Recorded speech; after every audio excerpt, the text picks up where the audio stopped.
स्वागत है आपके साथ। मैं हूं चित्रा त्रिपाठी। लखनऊ रिवर फ्रंट पर इस वक्त हमारी मौजूदगी है। दाहिनी तरफ है अंबेडकर पार्क, बाएं तरफ रिवर फ्रंट और यहाँ पर भीड़ जो लगातार यहाँ पर इस जगह का हिस्सा बनने के लिए आती है, इसकी खूबसूरती को निहारने के लिए आती है। लेकिन सत्ता में आखिर वो कौन सत्ता के सिंहासन पर काबिज होगा, लखनऊ की इस लड़ाई में देखना बेहद दिलचस्प है। तीसरे दौर की वोटिंग का आखिरी राउंड चल रहा है। आखिरी के 1 घंटे बचे हुए हैं। आपको बता दें 59 सीटों पर लगातार मतदान हो रहा है और अच्छी खबर यह है कि दोपहर 3 बजे तक तकरीबन 49% मतदान की खबर है। उम्मीद यही कि वक्त गुजरने के साथ ये आंकड़ा और बढ़ता हुआ चला जाएगा और तीसरे चरण में मतदाता बड़े रिकॉर्ड बनाएंगे, जिसका इंतजार यकीनन ये सबसे बड़ा प्रदेश कर रहा है। आपको बता दें करहल सीट जहां पर लगातार अखिलेश यादव चुनावी दम भर रहे हैं, वो आज की सबसे वीवीआईपी सीट है। लेकिन आपको बताते चले यूपी में आखिरी 1 घंटे का मतदान बचा हुआ है। तीसरे दौर में 3 बजे तक 48.81% मतदान हो चुका है।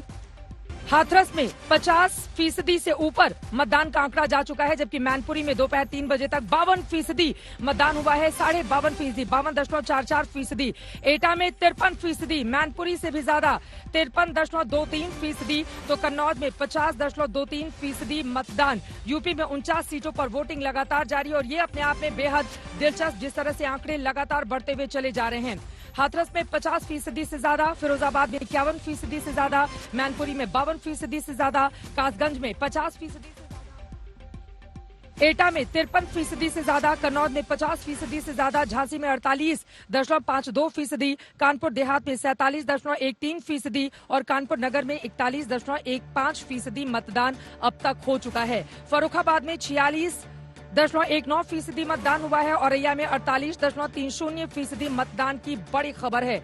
ये अपने आप में बेहद दिलचस्प हो जाता है कि मतदान की रफ्तार जिस तरह से आगे की ओर बढ़ती हुई, उम्मीद यही कि शाम 6 बजे तक पोलिंग जब आखिरी चरणों में समाप्त होगा उस समय ये आंकड़ा कहीं ज्यादा बड़ा होगा और यकीनन इसके जरिए तीसरे दौर के जो मतदाता हैं वो अपनी चुनावी किस्मत का फैसला इस वक्त कर रहे हैं। उन तमाम दर्शकों से अपील है कि अगर आपके इलाके में भी हो रही है वोटिंग और आपने अब तक वोट नहीं डाले हैं तो वोट डालने के लिए जरूर जाइए, क्योंकि यही आपकी सबसे बड़ी ताकत है।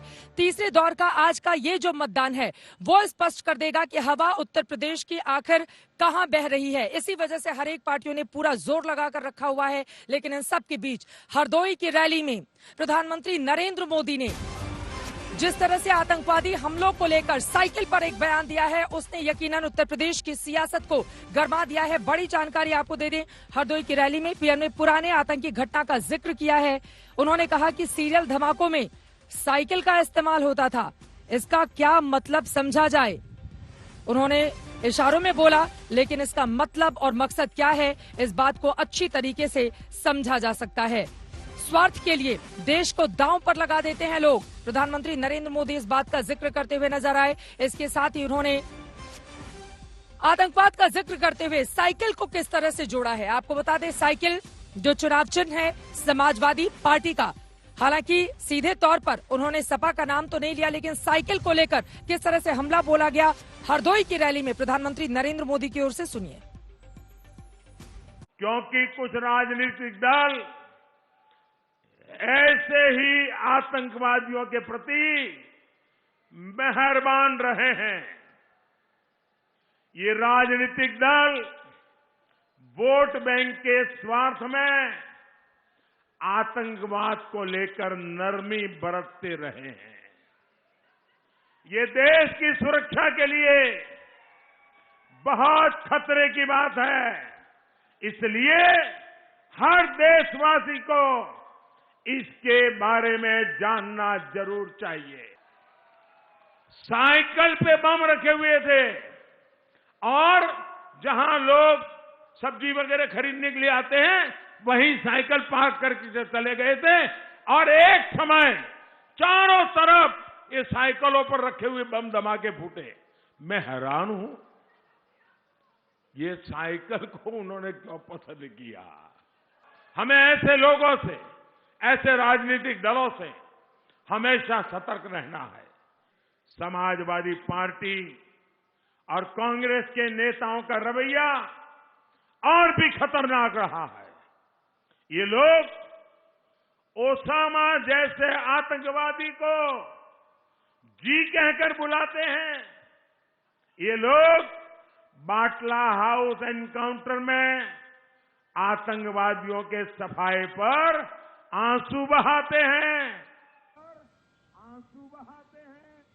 प्रधानमंत्री नरेंद्र मोदी को आप सुन रहे थे। यकीनन इस मुद्दे को उठाकर समाजवादी पार्टी पर करारा हमला उनकी ओर से किया गया और राष्ट्रीय सुरक्षा के मुद्दे पर यकीनन कांग्रेस पार्टी को भी घेरने की कोशिश नरेंद्र मोदी की ओर से हरदोई की इस रैली में की गई है। इस सब के बीच चौथे चरण के लिए भी प्रचार जोरों पर है। मुख्यमंत्री योगी आदित्यनाथ जहां समाजवादी पार्टी अखिलेश यादव पर जमकर बरस रहे हैं, तो वहीं सपा के मुखिया अखिलेश यादव की ओर से भी किया गया है पलटवार। सुनिए। जिनके परिवार नहीं है वो परिवार वालों का दुख दर्द कैसे समझेंगे? जो सरकार ऑक्सीजन नहीं दे पाई, जो सरकार मजदूरों को पैदल पैदल चलाई, और आज भी उत्तर प्रदेश में सबसे ज्यादा सुरक्षित महिलाएं हैं, किस तरीके से किसान बर्बाद हो गया। एक परिवार वाला ही महंगाई की तकलीफ समझ सकता है, एक परिवार वाला ही परिवार के प्रति जो दायित्व है वो समझ सकता है, एक परिवार वाला ही ये समझ सकता है उसकी परिवार के लिए जिम्मेदारी क्या है। एक परिवार वाला यही समझ सकता है कि महंगाई का असर उसके परिवार पर क्या पड़ता है। अरे हमारे बाबा मुख्यमंत्री क्या लेना देना है सिलेंडर महंगा हो जाए। याद करिए 2012 से 17 के बीच या 2007 से लेकर के 2012 के बीच प्रदेश के अंदर दंगों की एक लंबी श्रृंखला खड़ी हुई। बहुजन समाजवादी पार्टी की सरकार के समय लगभग 450 दंगे हुए थे और समाजवादी पार्टी की सरकार के समय 700 से अधिक दंगे प्रदेश में थे। महीनों महीनों कर्फ्यू, सैकड़ों लोग मारे गए, व्यापारिक प्रतिष्ठान तबाह हुए, हिंदुओं के ऊपर झूठे मुकदमे दर्ज हुए। नहीं, उनका तो कोई भरोसा नहीं है। वो तो जहां जाना चाहेंगे वहां चले जाएंगे। उन्हें स्वार्थ जहां दिखाई देगा, कभी समाजवादी पार्टी में थे, कभी बसपा में थे, आज बीजेपी में है, कल कहां होंगे? कल हो सकता है बसपा में हो, कल हो सकता है समाजवादी पार्टी में आ जाएं। उनका क्या है? वो तो केवल यहाँ किसी दिल्ली वाले बड़े नेता ने उन्हें कहा कि जाओ करहल में कुछ माहौल बनाओ, वो माहौल बनाने आए थे। इस बार साइकिल की रफ्तार बहुत तेज है।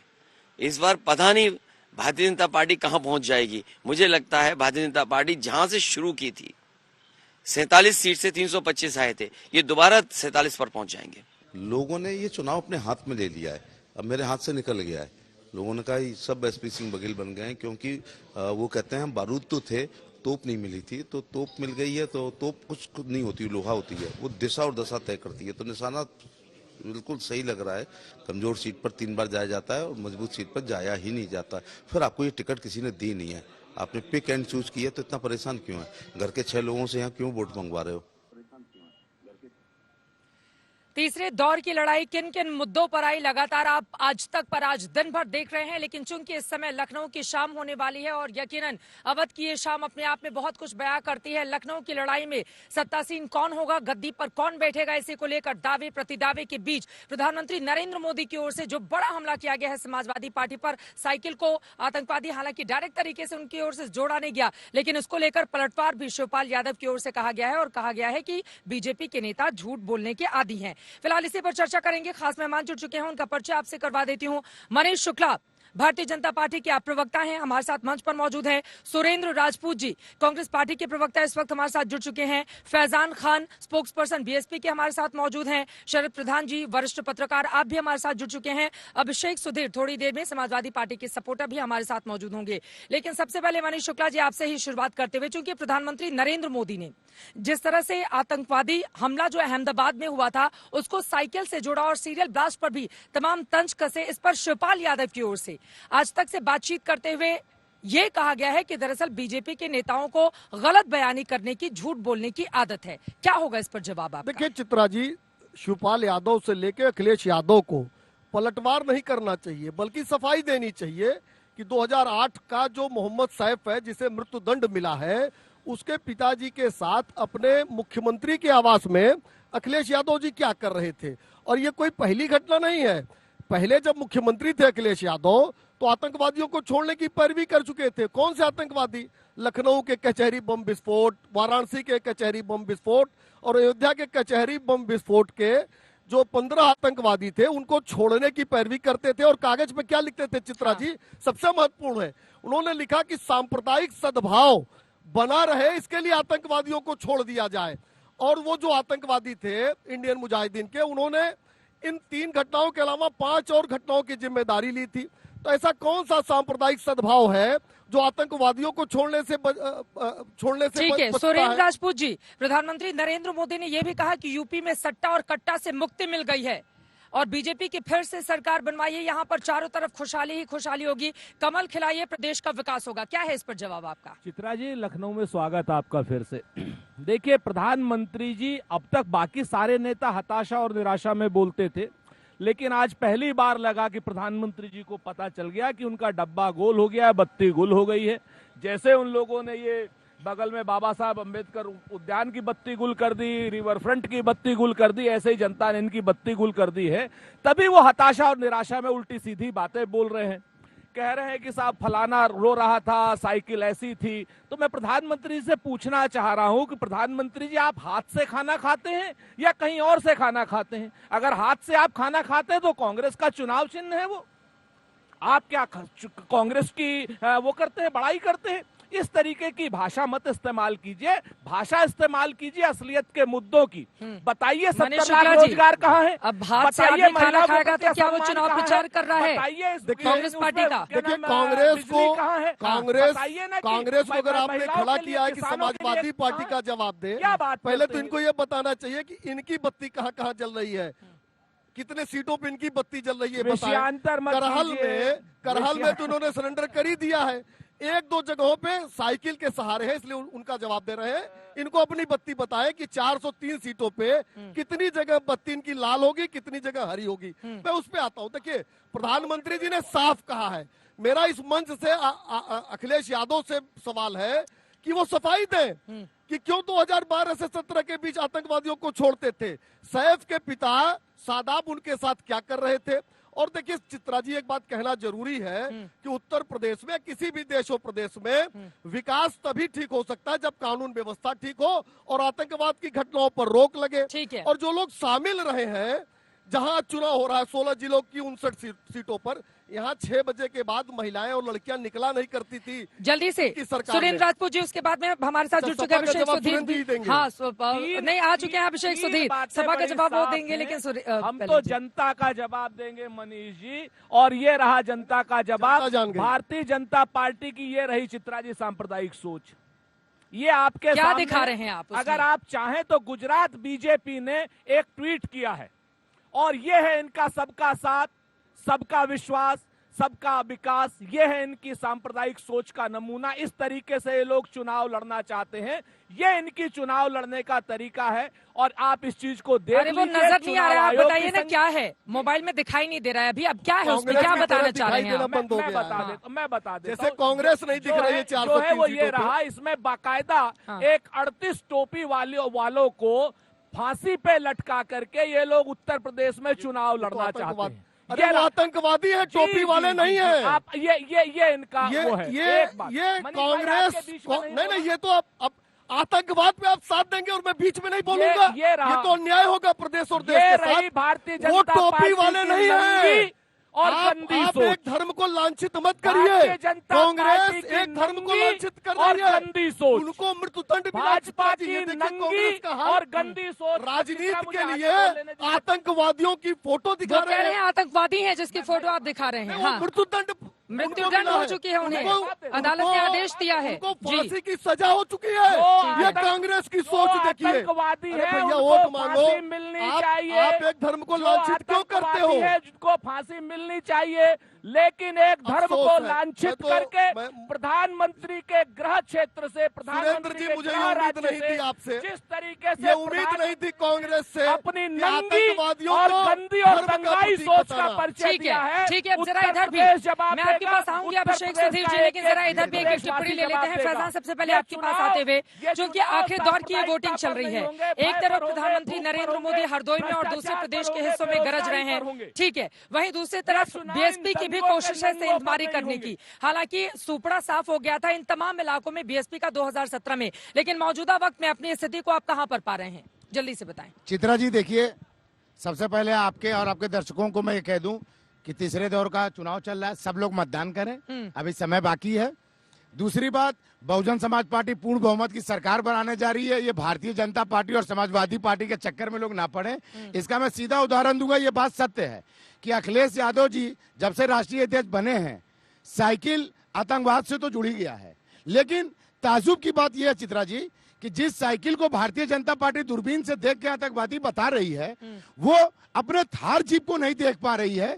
और अगर उनके पिताजी को मुलायम सिंह यादव जी के साथ फोटो लगाकर आतंकवादी घोषित किया जा रहा है, तो उसी तर्ज पे क्या टैनी साहब को भी गुनहगार मानेगी भारतीय जनता पार्टी, जिनके सपुत्र ने किसानों को कुचला था, आप सब ने देखा, और किस तरह लच्चर पैरवी करके ये भारतीय जनता पार्टी उन्हें फिर से जमानत पे रिहा करा लेती है और दोष देती है कि ये हाईकोर्ट का मसला है। मैं इसमें चित्रा जी एक शब्द और कह दूं कि जब भी बात होती है राम मंदिर की, तो ये बात बोलते हैं भारतीय जनता पार्टी ने बनवाया, और जब बात होती है टैनी के बेटे की, तब ये बात करते हैं कि हाईकोर्ट का फैसला है। ये सवाल तो बड़ा है मनीष जी। हाँ बिल्कुल, शरद जी मैं आपके पास आऊंगी, लेकिन ये सवाल तो बड़ा है।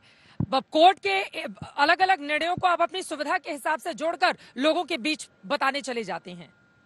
देखिए चित्रा जी, ये सवाल फैजान ने किया, किसी ने किया, बहुत अच्छा सवाल है, मैं भी इसका जवाब दूंगा कि देखिए ये तो जनता तय करेगी कि शादाब और अजय मिश्र टेनी को जो लोग भी एक साथ खड़ा करने का प्रयास कर रहे हैं, उनकी सोच जनता समझ लेगी। आपकी सोच भी जनता समझ रही है। इसका मतलब किसानों के जान का आपके नजर में, भारतीय जनता पार्टी की नजर में कोई बोल नहीं। फैजान, जहां हम लोग खड़े हैं कि किसानों वही इलाका है जहां मायावती के समय में सीएमओ मारे जाते थे, सीएमओ मारे जाते थे और मायावती जी चैन की नींद सोया करती थी। ये वही स्थान है, आज तक के यही बगल में लोहिया पार्क है, वहाँ सीएमओ मारा गया और मायावती जी सोती रही, कहानी भी सोता रहा। जिस तरह उत्तर प्रदेश की जनता को ये पता है कि आतंकवाद के साथ कौन खड़ा है, माफियाओं के साथ खड़ा है और गुंडों के साथ कौन खड़ा है। एसआईटी की रिपोर्ट में लेकिन आशीष मिश्रा उर्फ मोनू को लेकर जो बातें कही गई हैं, आप लोगों को क्या दिक्कत होती है बताने में कि जो हुआ वो बेहद निंदनीय है, घृणित है, कोर्ट अपना आप लोग उससे बचने की कोशिश क्यों करते हैं मनीष जी? हमें लगता है आरोप आपके ऊपर लगा रहे हैं कि आप बचने की कोशिश करते हैं। मैं बिल्कुल नहीं बच रहा हूँ। अरे भाई टेनी इनको वोट दिलवाता है ना, आपके पास ये साहस है, एटीएम है, आपके पास या जिसके पास साहस है वो कोर्ट के फैसले पर सवाल उठाए। ठीक है, कोर्ट की पैरवी पे तो सवाल उठेगी सर्वोच्च न्यायालय के फैसले पे नहीं, लेकिन भारतीय जनता पार्टी के लचर पैरवी पे सवाल जरूर उठेगा। संविधान और देश की कानून व्यवस्था पर पूरा भरोसा है। ठीक है, लेकिन चुनावों के दरमियान अब बसपा अगर किसी की रिहाई होती है, जमानत मिल जाती है, तो यकीनन उसको लेकर सवाल पूछे जाएंगे, क्योंकि 23 तारीख को लखीमपुर खीरी में अभी चुनाव बाकी है। उसके ठीक पहले मंत्री पुत्र की रिहाई ने बहुत सारे सवाल खड़े कर दिए हैं। शरद जी जल्दी से आपकी टिप्पणी में, उसके बाद में अभिषेक सुधीर आपके पास आऊंगी। इस बात में बिल्कुल दम है कि ये जो इन्होंने बीएसपी के स्पोक्समैन ने कहा कि ये पैरवी लचर की गई, ये तो हाईकोर्ट के जज ने भी कहा है कि इतना रद्दी केस है, इन्वेस्टिगेशन बहुत खराब है और इतना पुअर केस है कि कोई केस ही नहीं बनता। तो ये तो बड़ी साजिश, ये तो बड़ा स्पष्ट है कि अजय मिश्रा की इन्फ्लुएंस है। शरद जी की बात हो जाए के जजमेंट में ये है, पूछ लीजिए ये उसमें है कि बहुत ही पुअर इन्वेस्टिगेशन है, पुअर इन्वेस्टिगेशन कर लीजिए। और ये जो इन्वेस्टिगेशन, वो कह रहे हैं कि उस बात का जिक्र है कि पुअर इन्वेस्टिगेशन है। बिल्कुल। और ये एक तरीका हमेशा सरकारें अपनाती हैं कि इन्वेस्टिगेशन इतना पुअर कर देती हैं, जो कि सरकार की इन्फ्लुएंस में होता है, उसकी वजह से कोर्ट से आसानी से राहत मिल जाती है। लेकिन ये जो डबल स्टैंडर्ड्स की बात है कि अयोध्या के मामले में तो कहते हैं कि हमने बनवाया, ये बात भी सही है। गांव में मैं देखता हूँ जाकर के, तो लोग बोलते हैं कि साहब वो देखिए, जो आप बोले कोई हाईकोर्ट का, तो दूसरा बोलता है नहीं, बीजेपी वाला बोलता है नहीं, मोदी जी ने बनवा दिया। यही चीज आप देखिए मुस्तकिल यहाँ पे हुआ है बराबर।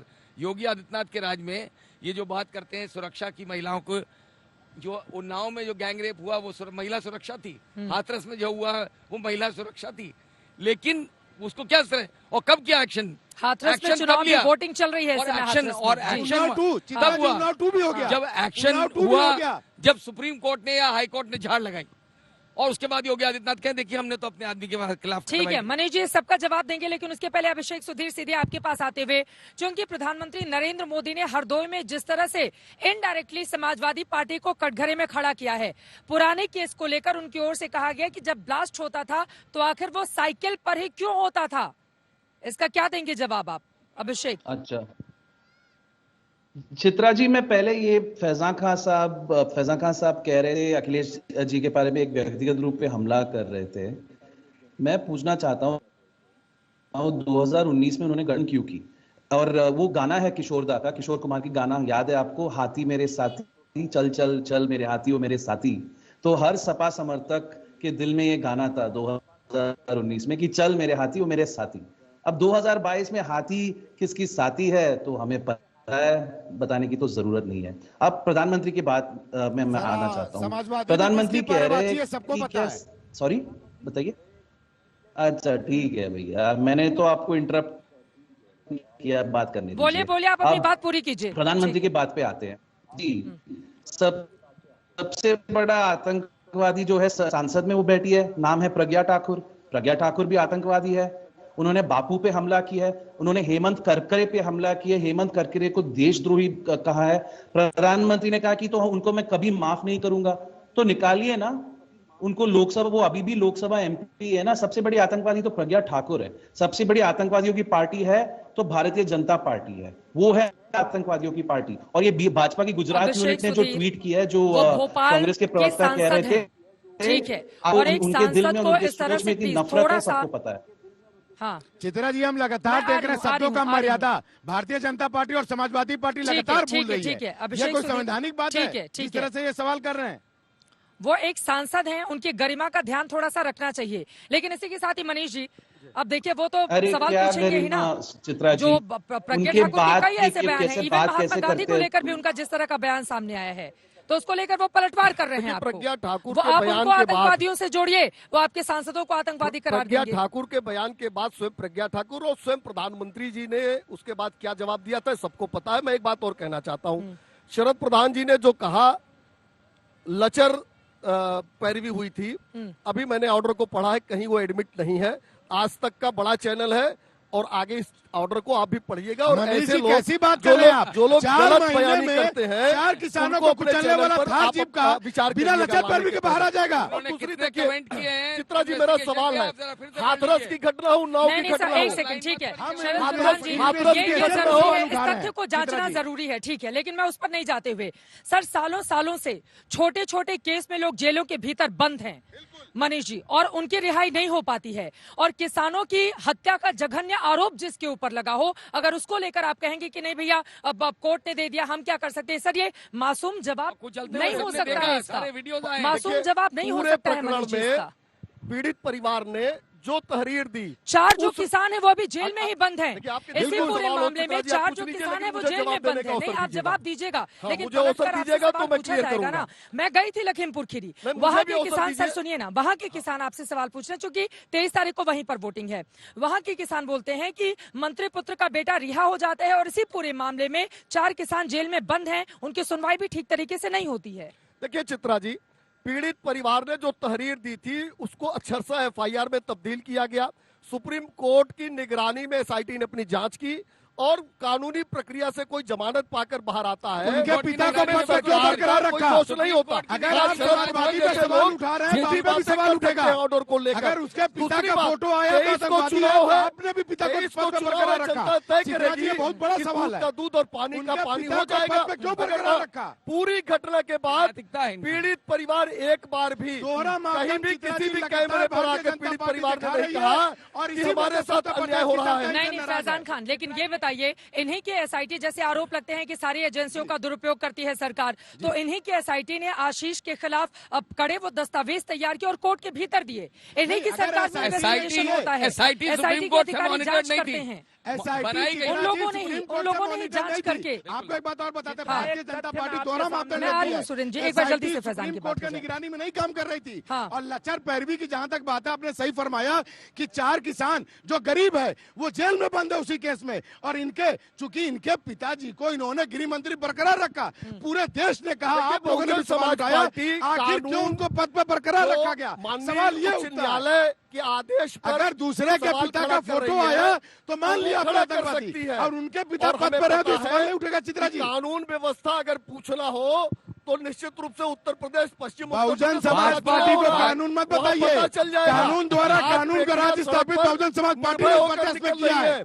और आज कानून व्यवस्था को हमने अपना सबसे मजबूत स्तंभ बनाया है। इसीलिए 3 सालों में चुनाव 24 पुलिस हिरासत हमने में होते हैं। आतंकवाद की घटनाओं को रोका है। ठीक है सुरेंद्र हिरासत में होते हैं। जी, ठीक है ठीक है इसीलिए सुरेंद्र हाथरस राजपूत जी, कांड, लेकिन गोरखपुर बीजेपी कांड, जिस उन्नाव अग्रेसिव तरीके से आगे बढ़ी है, देखिए पूरी की पूरी फौज उत्तर प्रदेश के अलग अलग हिस्सों में, एक तरफ प्रधानमंत्री, दूसरी तरफ उनके राष्ट्रीय अध्यक्ष जेपी नड्डा, गृह मंत्री अमित शाह, चारों तरफ उन लोगों की लगातार कोशिशें हैं उत्तर प्रदेश की जनता कमान एक बार फिर से 2017 की तरह जीतने की। और उनका ये कहना है कि जीरो टॉलरेंस की नीति होती है किसी भी तरह, चाहे वो आतंकवादी हमले का जिक्र कर रहे हो। उन्होंने कहा कि पाताल से ढूंढ कर भी हमने आतंकवादियों को सजा दिलाने का काम किया है। और इस मुद्दों को जोर शोर से गिनाते हुए प्रधानमंत्री नजर आए आज हरदोई की रैली में।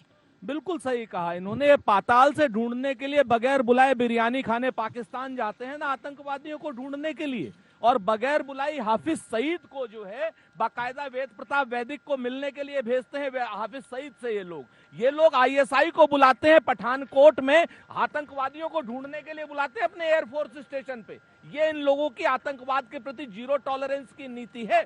चित्रा जी एक बात बताऊं आपसे, दूसरी बात, उत्तर प्रदेश में जीरो टॉलरेंस की नीति, 8 पुलिस वालों की शहादत होती है कानपुर में। इंस्पेक्टर सुबोध कुमार सारे अपराधी जेल में हैं। और उत्तर प्रदेश में विवेक तिवारी का उनके ऊपर कठोर कार्रवाई की गई है बिकरू कांड में, मणिलाल पाटीदार और बिकरू कांड के अपराधियों को बचाने का गुनाहगार कांग्रेस थी। उस समय उनको धर्म की राजनीति नजर आती थी, जात की राजनीति नजर आती थी, और समाजवादी पार्टी बिकरू कांड के आरोपियों को बचाने का प्रयास करती थी। और बिकरू कांड के सभी आरोपियों को जेल में भेजा गया। वो कह रहे हैं कि बिकरू कांड के सभी आरोपियों का विकास दुबे का क्या हुआ? भाई आप मुझे काउंटर हुआ, बताता हूँ ना, और ये उनके साथ खड़े हैं। अरे ये तो आतंकवादियों के साथ अभी खड़े थे, ये कह रहे थे कि टोपी वाले पुलिस वालों के ये कांग्रेस की नीयत देखिए। ये सुरेंद्र राजपूत खुलेआम आज तक पर खड़े होकर कह रहे हैं कि भारतीय जनता पार्टी गुजरात ने जो फोटो ट्वीट की है वो टोपी लगाए है, वो टोपी लगाए तो आतंकवादी नहीं है। जो जिनको सजाए मौत मिली है उनको कांग्रेस कहती है कि टोपी लगाए हैं, एक धर्म विशेष कहे इसलिए छोड़ दो। टोपी लगाए हुए वो तो कह रहे हैं कि आतंकवादी थे ना, जिनको सजा मिली कोर्ट से मिली है। आतंकवादियों को आप फांसी दीजिए, निर्लज्जता देखिए, स्वागत होना निर्लज्जता देखिए कांग्रेस की। ये कह रहा हूँ टोपी लगाए आतंकवादी, ये निर्लज्जता है, ये निर्लज्जता है। इनके शब्द पे तो मैं नहीं जा सकता, शब्द का जवाब मैं नहीं दूंगा, मेरा संस्कार ऐसा नहीं है। क्या अहमदाबाद में जो एक सेकंड क्या अहमदाबाद में जो आतंकवादी घटना हुई थी, अब जिस तरह से पीएम नरेंद्र मोदी, उनके तमाम केंद्रीय मंत्री, मुख्यमंत्री की ओर से अहमदाबाद घटना का जिक्र करते हुए आजमगढ़ से अखिलेश यादव से इस पूरे मामले को जोड़ा जा रहा है, तो क्या अब ये माना जाए कि आज तीसरे चरण में और चौथे चरण में चुनावी मुद्दा बदलेगा और ये फायदा करेगा बीजेपी को, जिस तरह से आतंकी घटनाओं का जिक्र कर रही है बीजेपी का यही प्रयास है उनके पास। ये इससे दिखता है कि बीजेपी में, मुझे लगता है इसमें डेस्परेशन बहुत है, घबराहट है। नहीं तो इस तरीके की चीजें घुमा फिरा के, ट्विस्ट करके, टर्न करके कोशिश ये करना कि किसी तरीके से इसमें चिपका दी जाए किसी ऑपोजिशन पार्टी पे, जिससे उनका नुकसान हो जाए, सारा उद्देश्य ये दिखता है। इससे लगता है कि अपनी पार्टी में कॉन्फिडेंस कम हो चुका है भाजपा को। और ये जो आदत है भाजपा वालों की, प्रॉब्लम सबसे बड़ी ये है कि झूठ को ये बम्बार्ड करते हैं, चिल्ला के। मनीष जी चिल्लाने से झूठ सच नहीं हो जाता। मनीष जी झूठ चिल्लाने से झूठ सच नहीं हो जाता। आप बताओ ना, आप बोले, आप बताओ ऑर्डर को आपने अभी बताया, गलत ऑर्डर आपने बताया जनता के सामने, रेड हैंडेड पकड़ा रहे हो आप एडवर्टाइजमेंट के जरिए से। एक सेकंड नहीं लगता न्यूज चैनल पर झूठ बोलते हैं, क्यों नहीं दे रहा महंगाई पे? एक एक करके प्लीज, एक एक करके समाजवादी पार्टी को बचाने के लिए अपनी क्रेडिबिलिटी क्यों खो रहे हैं शरद प्रधान जी? आप कोई नहीं आता, आपका झूठ बोलता है, आपको आदत हो गई है झूठ बोलने की। इनका मुश्किल ये है कि ये झूठ के जरिए से चाहते हैं कि लोग इनके झूठ को सच मानने लगे। ठीक है, ठीक है, इतना झूठ का बम्बार्डमेंट करते हैं। एक एक करके मनीष जी कह रहे हैं न्याय हो गया उनके साथ। ठीक है, एक एक करके बोले मनीष जी को एक बार बोले। आपने किया तो बड़ा न्याय मेरे साथ। सुन लीजिए, एक समाजवादी प्रवक्ता सामने दिख रहा है, तो मेरे अगल बगल तो एक के मुकाबले 3 अगल उतारा। बगल लेकिन के समय दीजिए, मैं जवाब वो दूंगा। कांग्रेस के हैं, आप जानते अगल हैं। बगल का क्या शरद मतलब? प्रधान जी की अपनी विचारधारा आप इनके जानते बगल में है, हैं। शरद जी, जी, जी, आप कम से कम इस कौन बात है? को आप प्रकाश उन में लोग डालने की की जरूरत लैंग्वेज नहीं है। देखिए, ठीक है। वो लोग जिस सीधा तरीके मेरा से अखिलेश सवाल यादव के मेरे सवाल पक्ष है। में बोल रहे हैं, इतना तो समाजवादी पार्टी का प्रवक्ता न बोलता जितना बोल रहे हैं। जनता के वो कह रहे हैं सुरेंद्र राजपूत जी, न्यायालय के आप आदेश को भी सपा के गलत पक्ष बता में रहे इतना हैं ज्यादा जी। बोल रहे हैं कि सपा देखिए, का प्रवक्ता भी इनसे उतना नहीं बोलता है। समाजवादी बात ये है। आप समाजवादी हो गए कोई हैं नाराजगी के नहीं पक्ष है। में बोलने को कांग्रेस ये और लोग करहल से रोज वैसे भी कोई आपने बात उम्मीदवार करते उतारा हैं। नहीं है। देखिए, हमने तो जितने खुलेआम करहल में फासिस्टवादी नहीं उतारा, होते हाँ। लेकिन जनता के हम पक्ष में बोल रहे हैं। हम कह रहे हैं बेरोजगारी पर बात करो, नहीं करते। हम कह रहे हैं महंगाई अरे पर बात भाई, करो, घुटने नहीं करते। टेक चुके हैं। हम कहते हैं करहल में कहते ये हैं महिलाओं के उम्मीदवार नहीं अपमान पर उतारते बात हैं। करो, नहीं करहल करते। से भाग हम खड़े कहते हुए हैं पुलिस की घुटने शहादत टेक पर चुके बात हैं। करो, नहीं करते। और घुटने उसके टेक बाद चुके हैं ये लोग। पूछो तो कह रहे एक हैं ही सपा थाली के प्रवक्ता चट्टे बट्टे हैं। अजीब किस्म का बाटला चक्कर हाउस ये है। कांड पे सोनिया जी ये रोती है थेथर लोग और अब सोनिया और गांधी अहमदाबाद पर आ गए। में थोड़ी देर बाद नरेंद्र मोदी अर्जेंटीना चले जाएंगे, कोई थाईलैंड चला जाएगा 24-24 बार। एक ही थाली के चट्टे बट्टे हैं 24-24 बार अब कांग्रेस और यहाँ सपा से के लोग। नेपाल निकलते हुए थाईलैंड चले जाएंगे। ठीक है, अभिषेक सुधीर जी, सीधे आपका रुख करते हुए समाजवादी पार्टी पर केंद्रीय मंत्री का हमला आपने सुना। उन्होंने कहा आतंकवादी का अब्बूजान, समाजवादी पार्टी का भाईजान। क्या है इस पर जवाब आपका? चित्रा जी, रोटी, कपड़ा, मकान, मान सम्मान, बिजली, सड़क, पानी, ये है मुद्दे। इन मुद्दों पर लोग वोट देंगे और भाजपा को हराएंगे। अखिलेश जी कह रहे हैं कि हम 300 यूनिट बिजली मुफ्त दे रहे हैं। अखिलेश जी कह रहे हैं कि 22 लाख आईटी जॉब्स, आईटी नौकरी देंगे। सपा कह रही है जॉब्स जॉब्स जॉब्स, और भाजपा कह रही है हिजाब्स हिजाब्स हिजाब्स। यही अंतर है भाजपा और सपा में। भाजपा नफरत फैलाती है। जब अखिलेश जी मुख्यमंत्री बनेंगे 10 मार्च को, खुशहाली लेके आएंगे, विकास लेके आएंगे। शाम अवध उदास है, अवध की जो शाम है उदास है, तक चुकी है इस ध्रुवीकरण और नफरत की राजनीति से। शाम अवध को फिर से अखिलेश जी रंगीन बनाएंगे। पहले 2 चरण में ही शतक मार चुकी है सपा, आज तो पूरी वाइप आउट होने वाली है भाजपा की। तो उनके बुंदेलखंड में भी हारने वाले हैं। योगी जी गर्मी की बात करते हैं, बुंदेलखंड में पानी नहीं है। गर्मी छोड़िए, पानी लाइए बुंदेलखंड में। ये अयोध्या की बात करते हैं, हम राम को लाएंगे। ये कह रहे कि ये राम को लाएंगे। ये कौन है भगवान को लाने वाले? और अयोध्या में ये राम जी को बदनाम कर रहे हैं। वहां अयोध्या में लैंड स्कैम घोटाला है, जहां सब भाजपा वालों ने वहां जमीन आदिवासी और दलितों की जमीन खरीदी है। और ये सब जो वो कह रहे हैं कि शाम अवध उदास है और पीस ऑफ पोलराइजेशन। उनका ये भी कहना है कि वो कहते हैं जॉब जॉब जॉब, आप कहते हैं हिजाब हिजाब हिजाब। देखिए, यही क्या सूट करता है बीजेपी 19 को? मार्च 2017 के पहले बात करेंगे उत्तर प्रदेश के केवल 4 जिलों में बिजली आती थी। 5वां जिला अधेरा में रहता था। जो 71 जिले थे अधेरे में रहते थे। नौकरियों का हाल ये था कि अगर 65 पद एसडीएम के भरे जाते थे तो 54 एक जात, वो भी 4 जिलों के आते थे। तो ये उत्तर प्रदेश के हालात थे। उत्तर प्रदेश में कानून व्यवस्था अपराधियों के हाथ में थी। 21 लाख पद अभी भी तंगाइयों को ये घपलेबाजी कर रहे हैं। आज उत्तर प्रदेश में 3 करोड़ दीजिए प्रदेश को रोजगार और रोजगार 3 करोड़ रोजगार हमने हर दूसरे दिया घर है। में बेरोजगार 5 लाख सरकारी नौकरियां पारदर्शी तरीके से दी है। तो उत्तर प्रदेश में योगी आदित्यनाथ की सरकार में गांव गरीब किसान नौजवान के लिए काम हुआ है। इंफ्रास्ट्रक्चर के क्षेत्र में काम हुआ है। मेडिकल कॉलेजों की श्रृंखला बनाई गई है। उत्तर प्रदेश में किसानों की उपज की खरीदारी हो रही है। अखिलेश 2016-17 में 8 लाख मीट्रिक टन गेहूं खरीदते हैं और हम 21 और 22 में 58 लाख मीट्रिक टन घोषणा पत्र में ये अंतर है हमारे उनके में। एमएसपी को खरीदने की बात हुई थी। ज्यादा काम वो अंतर बता रहे हैं पुरानी सरकार और खुद की सरकार में। वो बार बार गिना रहे हैं कि किसानों के लिए क्या किया गया। प्रदेश की जनता जानती है। आलू, प्याज, लहसुन एमएसपी पे देने की बात हुई थी 2017 में घोषणा। आलू बेल्ट में भी चुनाव हो रहा है इस समय। पूरे भारत में सबसे ज्यादा 16 जिलों में सबसे ज्यादा जो पैदावार होती है, जिस फर्रुखाबाद में एशिया की सबसे बड़ी वो मंडी, वहां पर बताइए आलू किसको फायदा करेगा? आलू का तो मिजाज होता है किसी भी सब्जी के साथ जाए वो घुल मिल जाता है। क्यों? हाँ। क्योंकि हमने आय दोगुना करने का वादा जो किया था वो निभाया था बहुजन समाज पार्टी ने। हमने 125 से 250 करना किसान का मूल्य किया, लेकिन इन लोगों ने अच्छा कितनी बिजली आप देते थे? दूसरी बात, जिलों में योगी आदित्यनाथ मुख्यमंत्री बनने के बाद चीनी का उत्पादन हुआ था। लहसुन के एमएसपी की बात बताइए ना, वो कितनी पूछ रहे हैं कितनी नौकरियां दी दी थी आपकी सरकार के समय, कितनी नौकरियां दी गई थी? अभी भी रिक्त है, क्यों नहीं भरी गई? आखिर किस लिए नहीं भरी गई? सवाल पूछा जाए। वो कह रहे हैं कि अभी भी रिक्त है, नौकरियां क्यों नहीं दी गई? वो सवाल पूछ रहे हैं।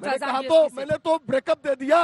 5 लाख सरकारी नौकरी 3 करोड़ रोजगार हमारी सरकार ने दिया। तब भी हर दूसरा गहरा बेरोजगार, इनके भी तब भी हर दूसरा गहरा बेरोजगार नौकरी। 3 करोड़ रोजगार कहाँ दिया है? आपने रोजगार में नहीं सभी दिया। के सेक्टर में दिया है। हाँ। जो निवेश आया है वहाँ निजी क्षेत्रों में रोजगार का सृजन किया गया है। 5 लाख सरकारी नौकरियां, प्राइवेटाइजेशन हुआ है। चित्रा जी ये इन्होंने सही बोला, इन्होंने प्राइवेटाइजेशन। ठीक है, एक एक करके उन्होंने वो कहने प्राइवेटाइजेशन कर दिया हर चीज का। मैं तो आंकड़े की बात कर रहा हूँ। 2,68,000 नौकरी अखिलेश और मायावती ने मिलकर 10 साल में दिया था। हमने 5 साल में चित्रा जी 69,000 शिक्षक भर्ती में घोटाला कर लिए। ये बताइए, आप सबने दिखाया था। बीच में नहीं बोल रहा था। ठीक है, एक एक करके। ठीक है, 64 लाख मीट्रिक टन हाँ। चीनी का उत्पादन 10 साल में सपा बसपा में होता है। 116 लाख मीट्रिक टन चीनी का उत्पादन हम करते हैं। कोई मेल नहीं है। ये आंकड़ों को लेकर थोड़ा मैं कंफ्यूज हो गई। 5 लाख नौकरियां दी हैं आपने, 3 लाख एमएसएमई के जरिए रोजगार बढ़ाने के लिए आपने दिया निजी क्षेत्रों में। सुरेंद्र राजपूत जी वो गिना रहे हैं कि कितने लोगों को नौकरियां दी, स्वरोजगार दिया। बहुत जिम्मेवारी से कहता हूं चित्रा जी, एक नौकरी इन्होंने 2017 के बाद पब्लिश करके और उसको खत्म किया हो तो बता दें। 2 मिनट आप देखिए, मैं बीच में नहीं चित्रा इस तरीके से एक बार उनकी बात हो जाए। बोले सुरेंद्र जी, बोलिए। मैं आपको 3 बातें बताता हूँ। पहले 2017 में कोई पब्लिश की हो और अब तक कोई कंप्लीट की हो वो बताएं, नंबर 1। नंबर 2, सबसे बड़ी बात, 8 परीक्षाएं इन्होंने बड़ी कराई नौकरियों के लिए, 7 परीक्षाएं लीक हुई हैं, कोर्ट में भर्ती गई है सारी की सारी। तीसरी बात, 4,98,000 करोड़, 4 लाख देख रहे होंगे कांग्रेस को, में बोलते हैं कांग्रेस को आप 4,98,000 करोड़ का इन्होंने कहा कि भाई निवेश आया है। 25,000 करोड़ का निवेश आया सैमसंग का। उसके बाद सारी की लगभग 5,000 एमएसएमई जो है बंद हुई इनके यहाँ पर। ठीक है, कह रहे हैं 80 लाख करोड़ उन्होंने दिया वहाँ पर। उस बैंक का नाम बता दें। हर दूसरा आदमी बेरोजगार है। यहाँ पर बच्चे खड़े हुए, जिसको नौकरी मिली हो भाई राहुल गांधी के आंकड़े हैं। जिसको नौकरी मिली हो हाथ खड़ा कर दो, जिसको नौकरी मिली हो हाथ खड़ा कर दो। नौकरियों का मुद्दा अहम हो जाता है, लेकिन इसी के साथ शरद जी सीधे आपके पास आते हुए, नहीं मैं इधर आ रही हूँ, मैं इधर आ जाती हूँ। शरद प्रधान जी की भी एक टिप्पणी हो जाए। शरद जी, बीजेपी की ओर से बार बार नौकरियों का आंकड़ा दिया जा रहा है, स्वरोजगार को बढ़ावा देने के लिए जो कामकाज किए गए हैं उसका, और इसी के साथ अगर चुनाव में हम जाते हैं तो इस बात को भी नहीं भूलना चाहिए, एक बड़ी तादाद है जिन लोगों को मुफ्त में राशन मिला है और इसी के साथ घरों के लिए भी पैसे मिले हैं। बिल्कुल, जो 2.5 लाख और 1.5 लाख जिसका की असर एक्सपेक्ट कर रही है भाजपा। लेकिन जहां तक नौकरी का सवाल है, ये इसी से इनका झूठ साबित हो जाता है कि योगी आदित्यनाथ ने खुद अपने स्टेटमेंट में, योगी आदित्यनाथ ने खुद जो बोला है वो आपकी बात से अलग है। आप 4 लाख कह रहे हैं, ये मत बोलिए, झूठ मत बोलिए, पकड़े गए। योगी आदित्यनाथ खुद कहते हैं 4 लाख झूठ बोलते हैं। अच्छा, दूसरी है सिर्फ जो गवर्नमेंट ऑफ इंडिया के आंकड़े हैं, आप यूपी की 4.8 पे है ग्रोथ, जो कि 8% पे थी। केवल बेरोजगार राहुल गांधी और प्रियंका वाड्रा है, क्योंकि जनता ने अदालत से खारिज कर दिया। गवर्नमेंट ऑफ इंडिया की फिगर से ये मनीष शुक्ला को ये नहीं दिखती है, रोजगार करके भेजेंगे। आप चिंता मत करो, वो झूठ बोल रहे हैं और वो जो आंकड़े गिना रहे हैं वो गलत नजर आ रहा है आपको। यहीं से मत भेज रहे हैं उनको, गवर्नमेंट ऑफ इंडिया का फिगर बता रहे हैं। योगी आदित्यनाथ ने बोला है 4, योगी आदित्यनाथ ने बोला 4 लाख। मनीष जी, मैं आंकड़ा दे रहा हूँ, चित्रा जी बात पे भरोसा कर रही है। आपकी ड्यूटी है, मुझे पता है। ठीक है फैजान खान जी, सीधे अब आपके पास एक सेकंड। देखिए यहाँ पर सवाल यह है कि बीते 3 सरकारों को अगर हम देखें, 2007 में बीएसपी की पूर्ण बहुमत की सरकार, 12 में समाजवादी पार्टी की और अभी 2017 से लेकर 22 तक बीजेपी की, इन तीनों को ही कंपेयर करेगी यहाँ की जो जनता है और उसके आधार पर यह फैसला लेगी कि बेहतर सरकार हमें प्रदेश में कौन दे पाएगा। अब चित्रा जी आपके सवाल का जवाब देता चलूं। बहुजन समाज पार्टी का कानून द्वारा कानून का राज स्थापित सबने देखा, उत्तर प्रदेश का बच्चा इसका जानता है, इसीलिए ये अपना मुकाबला समाजवादी पार्टी से करते हैं कानून में, ये बहुजन समाज पार्टी से नहीं करते। दूसरी बात, अब आ जाइए रोजगार पे। हमने 20 लाख रोजगार दिया और भारतीय जनता पार्टी के वक्त में 21 लाख पद अभी भी रिक्त है। तीसरी बात मैं बता दूंगा विकास पे, अपने कैमरामैन से कहिए एक बार घुमा के दिखा दे, लखनऊ का ये ईट बताएगा कि आदरणीय बहन कुमारी मायावती जी ने कितना विकास सुबह से दिखा रहे रहे हैं, हम दिखा रहे हैं, आपको शिकायत नहीं होनी चाहिए इससे। चौथी चीज आपको बता दूं चित्रा जी, अब आई उन्होंने तो बनाया है काशी कॉरिडोर, अयोध्या में राम मंदिर जिसका आप जिक्र कर रहे हैं, उन्होंने भी तो बनाया है, गोरखपुर में एम्स बन गया, वो गिरा रहे हैं, सुप्रीम कोर्ट ने बनाया। दूसरी बात, अब आंकड़ा ले लीजिए, नीति आयोग की रिपोर्ट में गरीबी रेखा में सबसे नीचे, स्वास्थ्य सेवा राम भरोसे, ये न्यायालय ने कहा था कि नहीं कहा था, मानी जी इस पे भी टिप्पणी करेंगे। तीसरी बात, आप बता दीजिए भ्रष्टाचार इस तरह से हुए हैं, कानून की इस तरह से धज्जियां उड़ाए कि पुलिस लाइन के पीछे क्रिकेट खेलता हुआ लोग दिखते हैं, लेकिन ये गिरफ्तार नहीं कर सकते हैं। ठीक है, जल्दी से क्लोजिंग कमेंट, ब्रेक टाइम हो गया है मनीष जी। ठीक है, मैं बहुजन समाज पार्टी पे जाना तो नहीं चाहता था, जो लड़ाई में नहीं उस पर क्या बोलना। मुख्तार अंसारी अतुल राय के ऊपर भाई बहन है, मऊ से सांसद है, बिल्कुल मिलके खेल रहे हैं लोग। तो ये लोग कानून व्यवस्था की बात करेंगे। यहाँ जहाँ हम खड़े होकर डिबेट कर रहे हैं, यही 3 सीएमओ मार दिए गए, और मायावती जी सोचती नहीं, 24 पुलिस हिरासत में मौतें हुई, हाई कोर्ट के इंटरफेयर करने के बाद कितने पोस्टमार्टम हुए, चित्रा जी उन्नाव हो चुका है, आप देखिए दलित पीड़िता को न्याय नहीं मिला। लखनऊ रिवर फ्रंट से लगातार आप दंगल देख रहे हैं, दंगल तीसरे दौर का भी जारी है। आपको बताते चले कि अब शाम 6 बजे तक मतदान पूरी तरह से समाप्त हो जाएगा, लेकिन जो बड़ा आंकड़ा निकलकर सामने आया है, 57.5% लोगों ने शाम 5 बजे तक वोटिंग की है। अब ये जो मत प्रतिशत है, ये क्या कहता है, क्या बयां करता है, इसका एनालिसिस हमें करना होगा, लेकिन यकीनन लोकतंत्र की सबसे बड़ी ताकत को पहचान कर जनता घरों से बाहर निकल रही है, अपने मताधिकार का प्रयोग कर रही है। इसी के साथ लखनऊ से दंगल में अभी के लिए बस इतना ही। देश और दुनिया की बाकी खबरों के लिए आप देखते रहिए।